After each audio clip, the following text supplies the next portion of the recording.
তৃণমূলে একের পর এক ভাঙন অব্যাহত। এবার ভাঙন কলকাতা পুরসভায়, ফের তৃণমূলে বিদ্রোহ। সাংসদ কাকলি ঘোষ দস্তিদার দলে তার সমস্ত সাংগঠনিক পদ থেকে পদত্যাগ করেছেন। তিনি রাজ্য সভাপতি সুব্রত বক্সিকে চিঠি লিখে এই বিষয়টি জানিয়েছেন। পাশাপাশি জানা যাচ্ছে কলকাতা পুরসভার 12 নম্বর বোর্ডের চেয়ারপারসনের পদ ছাড়লেন সুশান্ত ঘোষ। বুধবারই পুর কমিশনার স্মিতা পান্ডের কাছে তার ইস্তফাপত্র জমা দিচ্ছেন। পুরসভার আর এক কাউন্সিলর অরূপ চক্রবর্তীও মিউনিসিপ্যাল অ্যাকাউন্টস কমিটির পদ ছাড়লেন। মঙ্গলবারই মমতা ব্যানার্জি কাউন্সিলরদের নিয়ে বৈঠক করেছিলেন। তাদের ঝাঁপিয়ে পড়ে কাজ করার নির্দেশ দিয়েছিলেন তৃণমূল সুপ্রিমো। তবে পরের দিনই দেখা গেল উল্টো ঘটনা। এর আগে দেবলীনা বিশ্বাস পুরসভার 9 নম্বর বোর্ড চেয়ারম্যান পদ থেকে ইস্তফা দিয়েছিলেন। দেবলীনার পরে এবার বোর্ড চেয়ারম্যানের পদ ছাড়লেন সুশান্ত ঘোষ। কলকাতা পুরসভায় 12 নম্বর বোর্ড চেয়ারম্যান পদ ছাড়লেন সুশান্ত ঘোষ।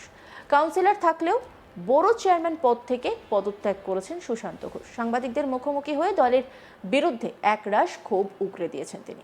সুশান্ত ঘোষ কি বলছেন শুনব। 15 বছর ধরে আমাকে লড়তে হয়েছে দলের সঙ্গে, এবং সেটা আপনারা সবাই জানেন। কেন কি জন্য সেটা বিশ্লেষণ করার, পোস্টমর্টম করার জন্য এখানে বসি। কিন্তু শুধু আমি এটা বলবো যে 20 সালে একবার আমার উপর আক্রমণ হয়েছিল,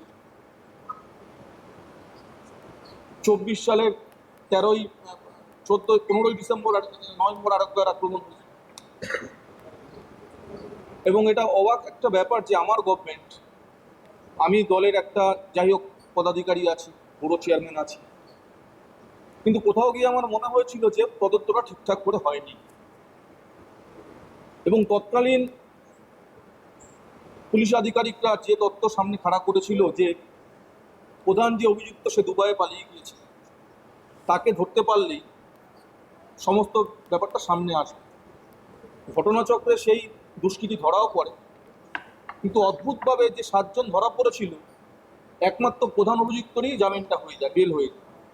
এবং আমি এও আপনাদের জানিয়ে রাখি যে এই যে অন্য আসামিগুলো এখনো জেলে আছে, তার কারণ প্রত্যেকটা হেয়ারিংয়ে আমাকে পার্সোনাল লয়ার লাগাতে হয়েছে। প্রত্যেকটা কেসে আমি পার্সোনাল লয়ার লাগিয়েছিলাম বলে আজকে যে কজনকে ভেতরে আটকে রাখা গেছে। আমি নতুন মুখ্যমন্ত্রীর কাছে অনুরোধ করব ঘটনার পূর্ণাঙ্গ তদন্ত করতে। এবং আরো অবাক করা ঘটনা যে এই তদন্ত কখনো বলা হয়েছিল আমার লোকরা করেছে, কখনো বলা হয়েছিল আমার কাছের লোকরা করা হয়েছে, কখনো বলা হয়েছিল জমিবাড়ি সংক্রান্ত গণ্ডগোল। বিভিন্ন সময় এই তদন্তর অভিমুখটাকে ঘুরিয়ে দেওয়ার চেষ্টা করা হয়েছে। কখনো ক্রিমিনালদের দিয়ে আমার বিরুদ্ধে বলিয়ে দেওয়া হয়েছে। যে অভিযুক্তকে আটক করা হয়েছিল তাকে 5 মিনিট ক্যামেরার সামনে বলতে দেওয়া হয়েছিল। সমস্তটাই জলের মতো পরিষ্কার, আপনারা সবাই জানেন। তা সত্ত্বেও দল করতাম, দলের একটা অংশ ছিলাম, প্রশাসনের একটা অংশ ছিলাম, কখনো মুখ ফুটে একটা প্রতিবাদ করতে পারি।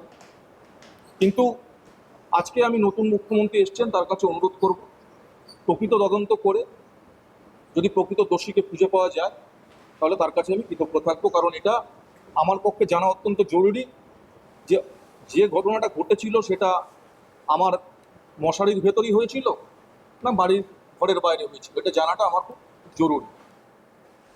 এদিকে পুরসভার পাবলিক অ্যাকাউন্টস কমিটির সদস্য পদ ছাড়লেন তৃণমূল কাউন্সিলর অরূপ চক্রবর্তী। সদস্য পদ ছাড়ের পর অরূপ চক্রবর্তী আজ তাক বাংলাকে এক্সক্লুসিভ সাক্ষাৎকারে কি বলেছেন শুনব।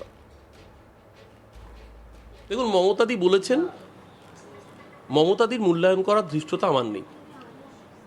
মমতাদি আমাদের সকলের নেত্রী, তাকে দেখেই রাজনীতিতে এসছি। কিন্তু মমতাদি যখন এই কথা বলছেন তখন মমতাদির যারা ডান হাত বা হাত অজুহাত, যারা মমতাদির কান এবং চোখ, সেই বড় বড় হেভিওয়েট নেতা মন্ত্রীরা, তারা কোথায়?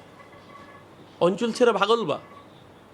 পরের দিন যখন ভাঙচুর হচ্ছে, আমরা যারা নিচুতলার চুনোপুটি নেতা, কাউন্সিলর, নেতাও নই, কর্মী, আমরা রয়েছি। আমরা পার্টি অফিস খুলছি, ওয়ার্ড অফিসে রোজ বসেছি। বড় নেতা মন্ত্রীরা কোথায়? মমতাদির কথা মমতাদির নিজের লোকরা শুনছে না কেন? আমরা তো শুনেছি। আর যে জায়গা থেকে ইস্তফা দিয়েছি, এই অ্যাকাউন্টস কমিটির পোস্টটা, এই পোস্টটা কার্যত দীর্ঘদিন ধরে মিটিং হচ্ছে না। খুব স্বাভাবিক কারণেই মাঝখানে ইলেকশন গেছে, তার আগেও বহুদিন মিটিং হয়নি। এখন পরিবর্তিত পরিস্থিতিতে আরোই অচল অবস্থা। তো এই পোস্ট আঁকড়ে থাকার কোনো মানে হয় না। এই আঁকড়ে না থেকে মানুষের রায়কে এবং গণতন্ত্রে মানুষের রায়কে সম্মান দিতে হয়। মানুষের ভোটে হেরে গিয়েছি, মানুষের রায়কে মর্যাদা দিতে হবে। পদত্যাগ করেছি। মানুষের সাথে কথা বলবো। অঞ্চলের মানুষ, আমি কাউন্সিলরশিপ থেকে রেজিগনেশন দিতাম, কিন্তু যেহেতু প্রচুর মানুষকে রোজ সই দিতে হয়, সিগনেচার করতে হয় বিভিন্ন কাজে, মানে কারুর আধারের আপডেশন হোক, কারুর ইডাব্লিউএস সার্টিফিকেট হোক, কারুর রেসিডেন্সিয়াল হোক, কারুর ক্যারেক্টার সার্টিফিকেট, ইনকাম সার্টিফিকেট, হাজার ঘন্টা সার্টিফিকেট কাউন্সিলরের কাছে রোজ মানুষ আসে। মানুষের সাথে কথা বলবো, মানুষ যদি বলেন ওখান থেকেও রেজিগনেশন দিয়ে দিতে, পদ আঁকড়ে বসে থাকবো না। নতুন সরকার, তারা কোনো রকম ভাবে তাদের তরফ থেকে কোনো রকম কোনো বার্তা পেয়েছেন কি? না, আমি আবারও বলছি, এটা বাইনারি নয় এরকম যে একটা জায়গা থেকে রেজিগনেশন দেওয়া মানেই আরেকটা জায়গায় কথা বলা, ব্যাপারটা অতি সরলীকরণ হবে। সরকার মানুষের রায় নিয়ে এসছে। এই সরকার যেরকম কয়েকটা সদর্থক কাজ করছে, তাদের প্রশংসা প্রাপ্য। যেরকম প্রশাসনিক বৈঠকে বিরোধীদের ডাকা হয়েছে, নিশ্চিতভাবে এটা মুখ্যমন্ত্রী ভালো কাজ করেছেন, তো ভালো কাজ করলে ভালো বলবো। যেরকম চিংড়িহাটার ফ্লাইওভার, আমি বারবার করে বলছি, মেট্রো রেলের যে কাজটা 2 বছর ধরে টালবাহানায়, আমরা সুপ্রিম কোর্ট পর্যন্ত গিয়েছি আগের সরকার, কেন কোনো উত্তর নেই, জাস্টিফিকেশন দিতে পারিনি।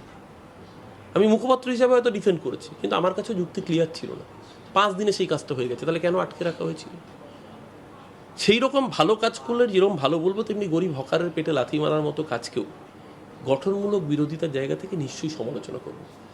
ভালো কাজের প্রশংসা করা মানে যেরকম বিজেপি হয়ে যাওয়া না, আবার সমালোচনা বা বিরোধিতা করা মানে সিপিএম বা কংগ্রেস হয়ে যাওয়া না।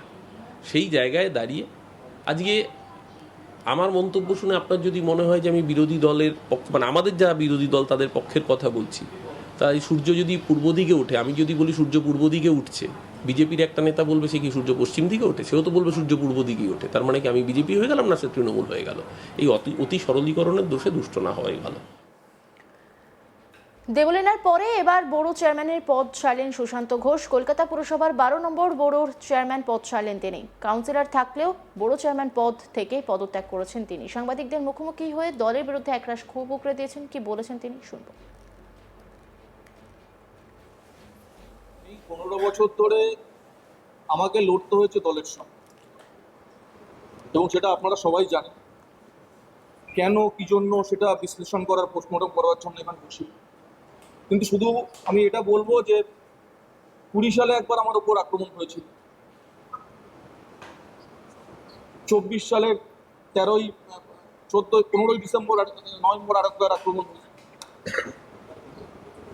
এবং এটা অবাক একটা ব্যাপার যে আমার গভর্নমেন্ট, আমি দলের একটা যাই হোক পদাধিকারী আছি, বড় চেয়ারম্যান আছি, কিন্তু কোথাও গিয়ে আমার মনে হয়েছিল যে তদন্তটা ঠিকঠাক করে হয়নি। এবং তৎকালীন